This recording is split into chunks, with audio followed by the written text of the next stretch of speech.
assim é tão difícil suportar.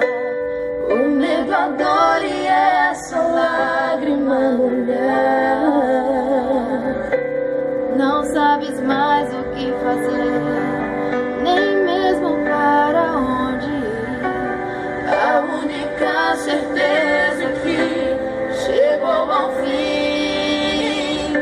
Mas se Deus mudou a minha vida, também vai mudar a tua história.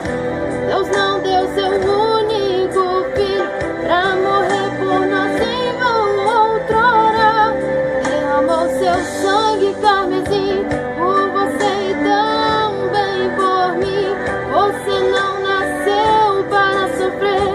Hoje Deus vai te fazer feliz, vai te arrancar do fundo do poço, de repente fazer um vaso novo. Vai mostrar pra todos teus inimigos que Ele sempre esteve contigo, e eles irão te olhar e vão dizer: como é que isso pode acontecer?